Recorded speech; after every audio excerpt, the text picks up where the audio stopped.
Sometimes I wonder whether my grandchildren will ever experience the freedoms I have known in my lifetime. There have never been any guarantees that everything will continue as it has been. Could it be possible that I am living through the sunset of Western civilization?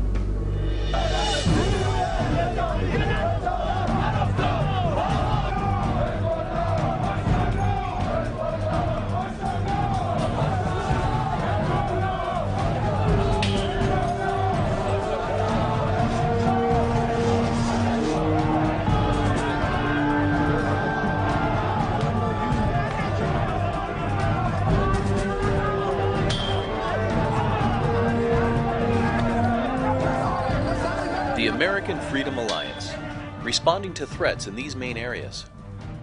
On Tuesday, Brandeis University revoked its invitation to Ayaan Hirsi Ali, an outspoken critic of Islam, to receive an honorary degree at its commencement next month.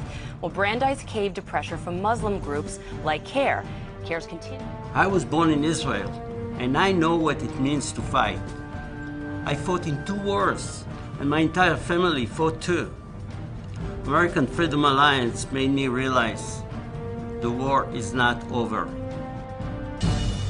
For many of the most important questions that I can't even have a discussion with any of my colleagues at the university, I have got to go to an American Freedom Alliance meeting or event. That's the only place that these really important issues can be discussed at all. Former Secretary of State Condoleezza Rice has withdrawn as commencement speaker at Rutgers University in New Jersey, following protests by faculty and students over her role in the 2003 U.S. invasion of Iraq. As a survivor of academic censorship, I have deep respect for AFA's commitment to academic freedom and excellence. He's the most trusted man in America and giving us the unbiased, factual reports from the CBS Evening News. Walter Cronkite, his entire adult life, believed that the United States should not exist as a political entity. Now, Walter Cronkite is entitled to his opinion, and I certainly wouldn't want to deprive him of that. But the idea that he is unbiased and impartially reporting the news, he would say, well, I tried to keep my personal opinions out of it when I'm reading the news. Maybe that's true, but who determines what stories get covered in the first place? This is the Wildlands map of the United States. This was a conceptual map, and this is the corridor system that was based on the Biodiversity Treaty. This is the governor's map, so the implementation is actually happening. When I was in 5th grade, California was known as the breadbasket of the world because of the water importation that we had done to the Central Valley, allowing America's produce to be farmed. Today, drive up Highway 5 on your way to San Francisco. Most of the land is going fallow. A serious consequence of global governance is undermining our own constitutional system. The idea of popular sovereignty, that we get our sovereignty not from a government, not from a monarch, but from the people. First of all is the term global governance itself. You don't hear them saying world government anymore. You know, they figured out in the United States at least that was a no-no. That one wasn't working. So they don't talk about world government anymore. They talk about the much more benign sounding global governance.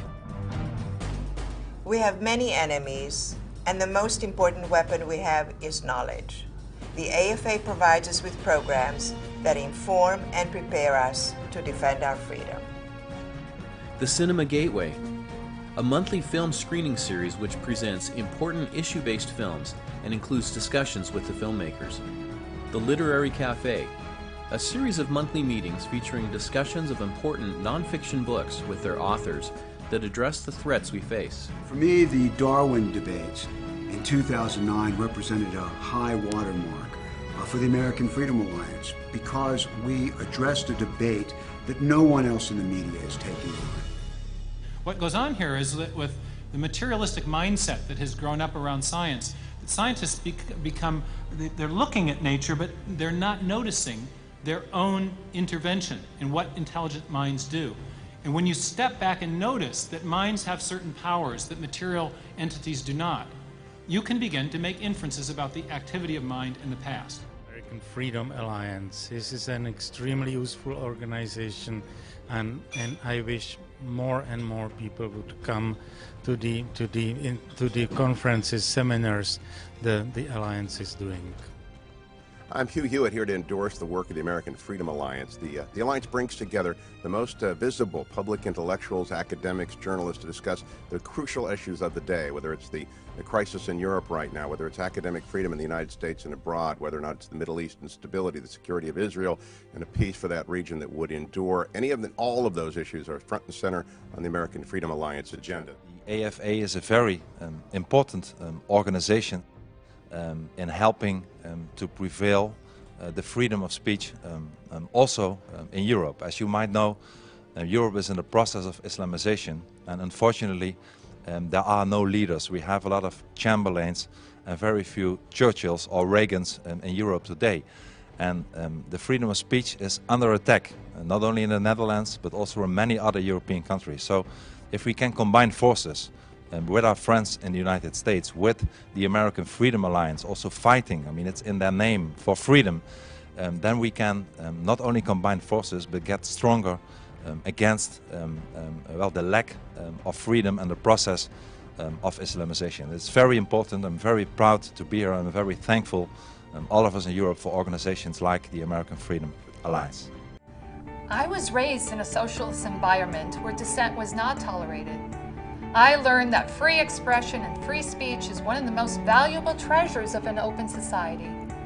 At AFA, I found a community where not only do I hear a variety of views, but learn from some of the greatest minds of our generation. Yet tonight is not a time to look backward.